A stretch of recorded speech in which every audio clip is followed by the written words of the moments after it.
Chers spectateurs, les élèves des collèges d'Arcachon, du Jean Mistras, de Mios et du lycée Grand Air d'Arcachon qui font du latin et du grec sont heureux de vous présenter aujourd'hui une lecture de l'Iliade d'Homère. Ce projet est mené dans le cadre du Festival européen latin-grec. Aujourd'hui, vendredi 22 mars, de nombreux participants vont relever le défi de lire en public des passages de l'Iliade dans le monde entier. Nous allons donc vous rappeler brièvement l'histoire de cette œuvre avant de commencer les lectures. L'Iliade raconte la guerre qui oppose les Grecs aux Troyens pour récupérer la plus belle femme du monde, Hélène, épouse de Ménélas qui s'est enfuie avec Paris, prince troyen. Cette guerre dure depuis longtemps et les tensions vont croître quand, à l'intérieur du camp grec, naît une dispute entre Achille, héros réputé invincible, et Agamemnon, le chef des Grecs. Moi ? Je suis Chryséis, fille d'un prêtre d'Apollon qu'Agamemnon a fait prisonnière et a enlevée. Tout commença par un jour de violence. Il y avait 9 ans que les Grecs assiégeaient Troie. Ils avaient souvent besoin de vivres ou d'animaux ou de femmes, alors ils saccageaient les villes voisines.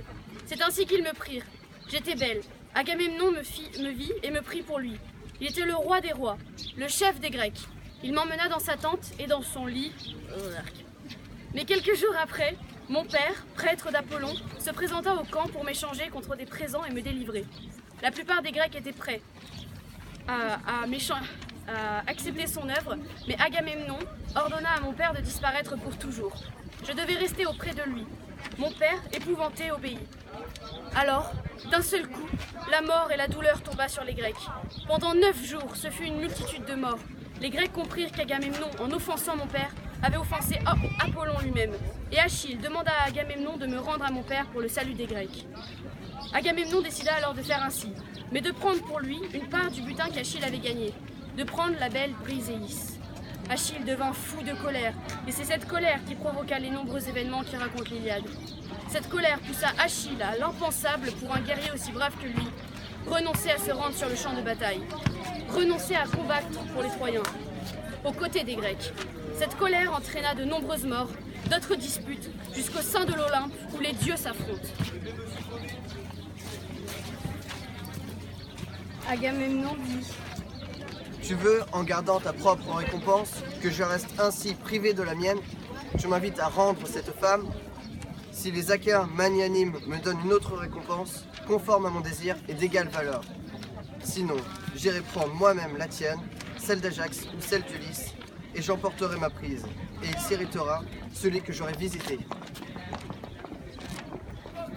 Avec un regard en dessous, Achille, au pied rapide, lui répondit: Ah, comment un Achéen peut-il, de bon cœur, obéir à tes ordres?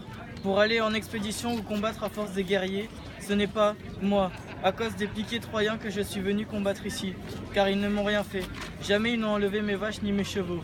Jamais ils n'ont détruit mes récoltes.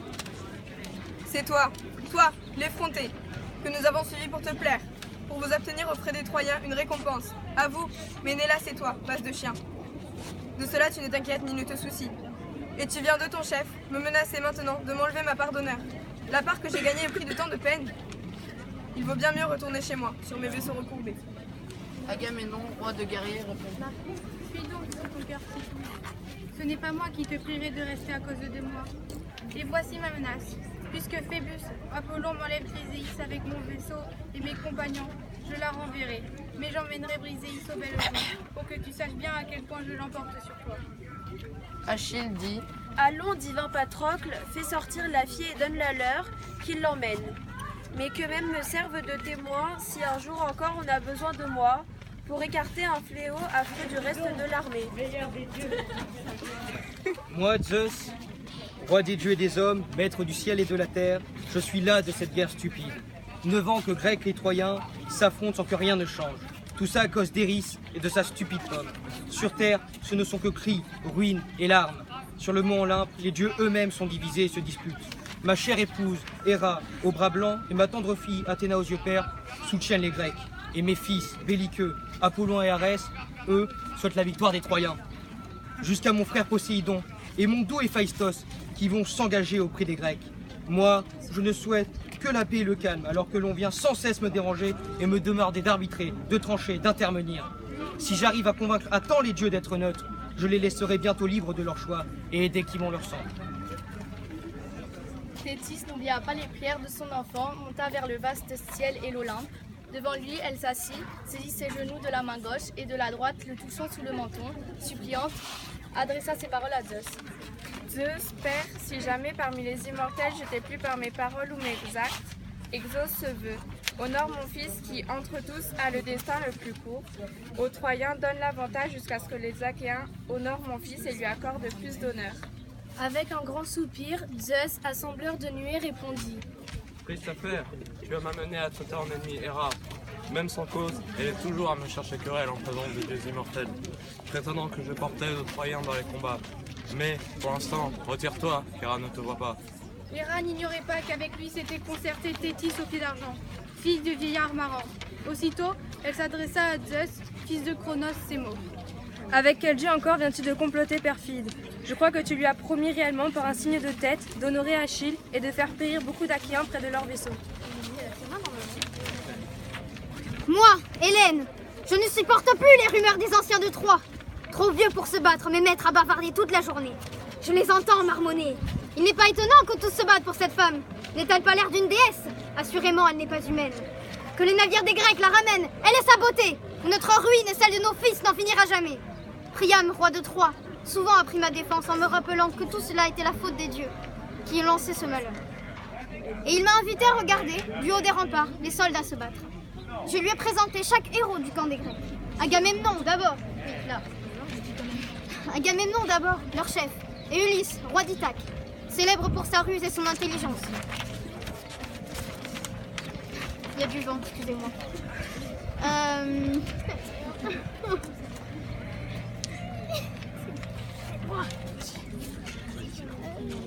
Célèbre pour sa ruse et son intelligence. Et Ajax, si grand et si fort qu'il dépasse tous les Grecs. Et Idoménée, roi de Crète. Et Diomède, roi d'Argos. Et le sage Nestor. Le devin Calchas. Ménélas, mon mari, roi de Sparte. Achille, fils de la déesse Thétis et son fidèle ami Patrocle. Face à eux, les Troyens ne sont pas moins valeureux. Mon nouvel époux, le beau Paris, son frère surtout, le noble Hector, pourfendeur de tant de Grecs, époux de la douce Andromaque, et Aîné, fils d'Anchise, et Sarpédon, Pandare, Phorkys. Les uns et les autres ne vont cesser de connaître les fracas des boucliers et des lances, hommes en armes dans leurs cuirasses de bronze. Zeus, assembleur de nuages, répondit. Ah, pauvre folle, toujours prête à imaginer. Tu auras beau faire, tu n'obtiendras rien, si ce n'est d'être de plus en plus loin de mon cœur. En silence, assieds-toi et obéis-moi. Mais Héphaïstos, l'illustre ouvrier, se mit à parler. Il veut plaire à sa mère. Ah, la fâcheuse, insupportable affaire si, pour de mortels, vous disputez tous deux ainsi et menez tel tumulte au milieu des dieux. À ma mère, j'offre ici un conseil. Il est de beaucoup le plus fort. Allons, va, cherche à le toucher avec des mots apaisants. Sans doute aurait péri là le chef des guerriers aînés s'il n'eût été vite aperçu par la fille de Zeus, Aphrodite, sa mère. Elle le conçut d'Anchise un jour qu'il gardait ses bœufs. Elle emporta donc furtivement son fils chéri loin du combat. Or Diomède concluait Aphrodite, il la savait déesse sans vaillance et non de ces déesses qui commandent aux hommes à la guerre comme Athéna. Suivant dans l'épaisse mêlée, il la toucha à l'extrémité du bras délicat. Au-dessus du poignet de la déesse jaillit son sang immortel, ses liquors, car ils ne mangent pas de pain, ne boivent pas de vin flamboyant, c'est pourquoi ils n'ont pas de sang, ils sont appelés immortels. La déesse, poussant un grand cri, laissa retomber son fils. Si prise, tout émue, s'en alla ronger par sa blessure.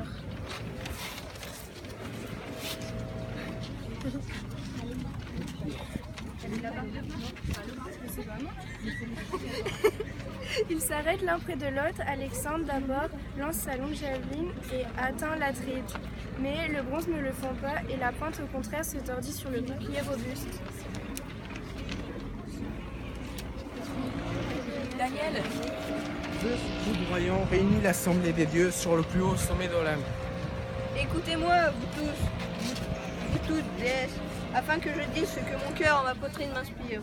Le dieu que je verrai se séparant des autres volontairement, aller secourir les Troyens ou les Achéens, reviendra sur l'Olympe, je le saisirai, je le jetterai dans le Tartare brumeux, très loin, au plus profond de l'abîme souterrain. Vous reconnaîtrez alors à quel point je suis le plus fort de tous les dieux. Les dieux étaient rassemblés, de la mer Poséidon vint vers eux, s'assit au milieu et s'informa des projets de Zeus. Pourquoi encore, foudroyant, appelles-tu les dieux à l'assemblée? Des Troyens, des Achéens, as-tu quelques inquiétudes? Zeus, assembleur des nuages, répondit. j'ai souci de ces hommes. Je vais moi rester assis. Vous autres, allez, rendez-vous près des Troyens ou Achéens. Aidez les uns ou les autres, chacun selon votre idée. Car si Achille seul combat les Troyens, pas un instant ils ne tiendront. Déjà auparavant, il tremblait à sa vue. Aujourd'hui que son cœur est irrité furieusement à cause de son compagnon, je crains qu'il ne renverse même les murs de Troie, débordant le destin. Ainsi parla le fils de Cronos, et il éveilla un combat sans répit. Les dieux marchèrent au combat.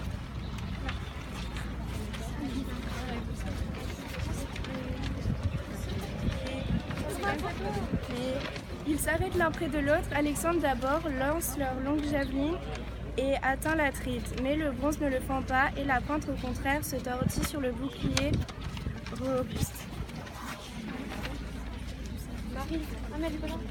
C'est toi. Ménélas s'élance et brandissant sa longue javeline, il la lance et atteint le fils de Priam. La robuste pique pénètre le bouclier éclatant, de part en part, le long du flanc, il déchira tunique ce javelot, mais Paris en inclinant le corps échappe au noir trépas. L'Atride tira alors son épée à coups d'argent, frappa en la levant, le cimier du casque. Mais l'épée tout autour de lui tombe de sa main, brisée en 3, 4 tronçons. L'Atride gémit et d'un bond saisit Alexandre par son casque à crinière et le traîna, renversé vers les Achéens. La courroie étrangle le cou délicat. Et Ménélas l'aurait entraîné, gagnant une gloire immense, si la fille de Zeus, Aphrodite, ne l'eût vu de son œil perçant. Elle rompt la courroie, le héros lui fait demi-tour et s'élance, brûlant de tuer son adversaire avec la pique de bronze, mais Aphrodite enleva Paris. Ce n'est qu'un jeu pour la déesse, elle le dérobe derrière une épaisse vapeur, il le dépose dans sa chambre, odorante et parfumée. Bonjour, je suis Gaïa, la Terre, à l'origine du tout, du monde, des dieux et des hommes. Depuis 9 ans, les boucliers de cuir, bombés, s'entrechoquent. Des hurlements s'élèvent, tissés de joie et de douleur. Des morts et des vivants mêlés en un même et immense tumulte dans le sang qui inonde la terre. Ankylos a tué Éképolos, Agénor a tué Éléphore, Antiphos essaie de tuer Ajax. Le manque, mais touche le cos qui s'écroule. J'ai bien cru que les Troyens allaient finir par l'emporter, menés par le grand Hector qui est arrivé jusqu'au bateau de Grecs pour les brûler. Mais Patrocle s'est dressé pour lui faire face, revêtu des armures d'Achille. Pauvre Patrocle, cherchant l'honneur et la gloire, il a voulu attaquer Hector. Euphorbe lui a planté sa lance dans son dos. Patrocle est resté immobile, stupéfait. Ses jambes soutenaient encore son corps si beau, mais ne le sentaient plus. Je me souviens de sa tête basculant en avant, après le coup porté, et de son casque qui tombe sur moi dans la poussière. Dans la mêlée, Hector s'est avancé et de sa lance lui a transpercé le ventre. Le voile de la mort l'a alors enveloppé. Agamemnon prend la parole et dit: Nestor, fils de Nélée, je crains que l'écrasant Hector ne réalise ses paroles. La menace qu'il fit un jour, en parlant aux Troyens, de ne pas revenir avant d'avoir brûlé nos vaisseaux et de nous avoir tués nous-mêmes. Il parlait ainsi, et tout cela, maintenant, s'accomplit. Tel est sans doute le bon plaisir de Zeus puissant. Les Achéens doivent périr honteusement ici. Eh bien, le conseil que je vais vous donner, suivons-le tous. Point de honte à fuir le malheur, même de nuit. Mieux vaut par la fuite échapper au malheur que d'y être pris. Atride, quelle parole a passé la barrière de tes dents? Misérable, c'est à d'autres troupes, des troupes sans honneur, que tu aurais dû commander, au lieu d'être notre chef à nous. Quoi, tu as donc envie d'abandonner la vaste cité des Troyens, alors que nous avons pour elle déjà subi tant de misère? Tais-toi. La terre noire est inondée de sang. Hector a saisi une coupe et ne la lâche pas. Il lance un appel aux Troyens. Apportez le feu, et en même temps, serrez, poussez le cri de guerre. Zeus nous donne à cette heure une journée qui compense les autres, celles où nous prendrons ces vaisseaux qui, venus ici malgré les dieux, nous ont causé bien des maux. Patrocle aborde cependant Achille en versant des larmes brûlantes.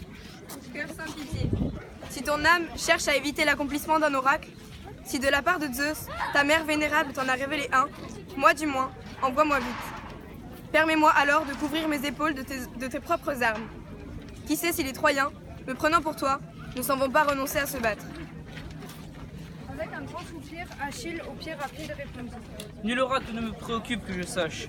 Un affreux chagrin gagne mon cœur et mon âme quand un homme veut lui ravir sa récompense. C'est un affreux chagrin pour moi après le mal que je me suis donné. Mais c'est le passé, laissons-le. Eh bien, soit, va. 3 fois, Patrocle s'élance en poussant des cris effroyables. 3 fois, il tue 9 hommes. Une 4e fois encore, il bondit, pareil à un dieu. Mais à ce moment se lève pour toi, Patrocle, le terme même de ta vie. Apollon marche vers lui, couvert d'une épaisse vapeur. Il s'arrête derrière Patrocle. Il lui frappe le dos, les larges épaules, du plat de sa main. La longue pique de Patrocle se brise toute dans ses mains. Son haut bouclier de ses épaules tombe à terre. Il s'arrête, saisi de stupeur. Par derrière alors, dans le dos entre les épaules, Euphorbe vient le frapper. C'est lui qui le premier lance un trait sur toi, Patrocle, mais il ne t'abat pas. Hector aperçoit Patrocle, reculant, blessé. Il s'approche vers les rangs, avec sa pique, il le frappe. Patrocle tombe avec fracas. Hector lui aussi sera tué par Achille, ainsi qu'Achille, lors de cette nuit terrible où, cachés dans le grand cheval de bois, les Grecs entreront dans la ville de Troie pour enfin s'emparer de la cité. La très belle ville deviendra alors un bûcher en flammes et l'autre tombeau muet de ses enfants. Bravo.